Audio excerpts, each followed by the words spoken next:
they come. Being a dolphin trainer is truly a dream come true. Now here at Georgia Aquarium, we have 13 bottlenose dolphins that call this place home. 6 males and 7 females. We also have a dedicated staff of over 25 trainers that come in each and every single day to ensure top-notch care, training, and welfare for all of our dolphins as well. Now without further ado, I would love to start off our show today by introducing you to a few of our stars.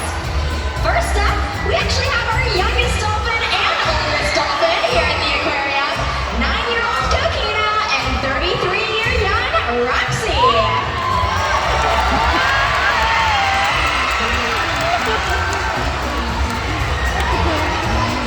Next up, focus your attention to the left-hand side, sliding out to show off just how cute they are, Luna and Pukana.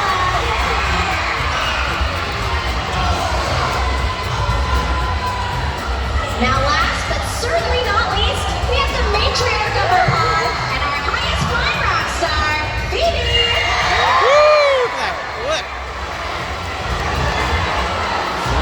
Now that you've introduced to some of these girls, we're going to have Phoebe and Pukana make their way over to your side for an up-close and personal look today. Now all of the dolphins that you see here are known as bottlenose dolphins. They get their name from the very distinctive shape to their nose and their head. But did you know? Dolphins don't actually have noses or even a sense of smell. Instead, this front area of their face is actually known as their rostrum. At birth, their rostrum will have several hair-like whiskers on it, and this helps our dolphins out to nurse from their mothers.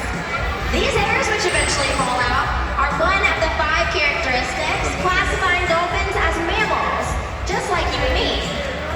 All mammals give live birth and nurse their young.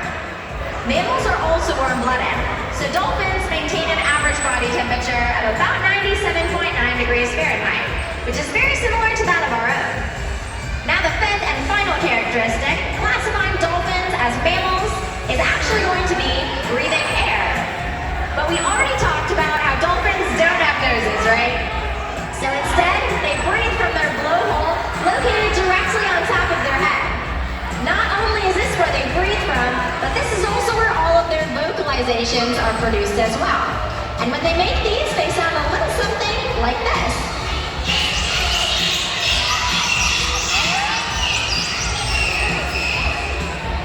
Thank you, ladies. I couldn't have done that any better myself.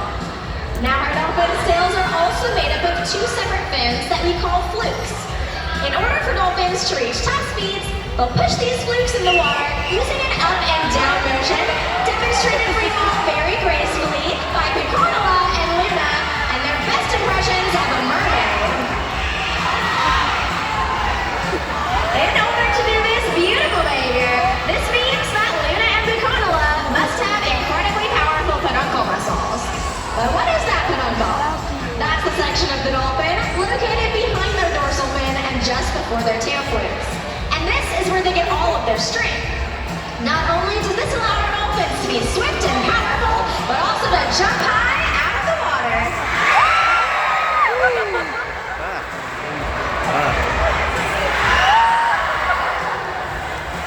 Let's hear it for our female dolphins for starting off our show today.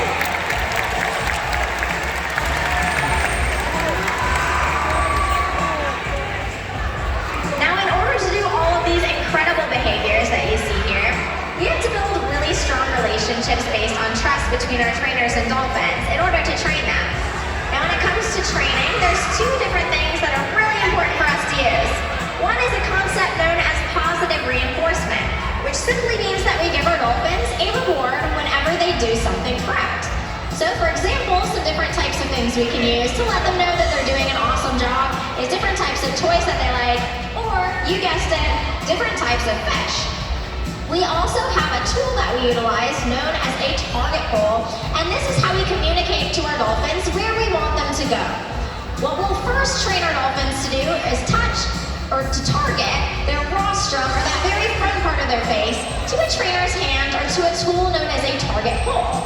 And by moving this target pole around in small steps, known approximations, we can slowly train or shape all sorts of different types of behaviors simply by having our dolphins follow it.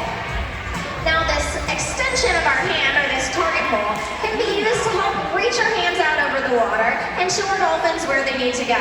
So this helps us out on high energy behaviors like aerials. So we're going to be bringing one of these target poles out and demonstrating what this looks like with Bermudiana today. So she's going to make her way on over to Lucy, and she should be able to follow that target pole wherever Lucy has it go. So let's see what she can do with some of her fundamentals. If we move this target pole in an up and down motion for Bermudiana, you might get a small behavior from her.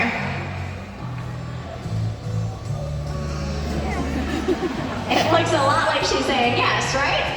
Now likewise, if we move this target pole from side to side, I bet you all have a good idea of what she's doing now. That head shake now, right? Yep. Now if we want to take this one step further and make things even more complex, rotating in a circle will allow her to show off some pretty awesome dance moves. Very nicely done, Bermudiana and Lucy.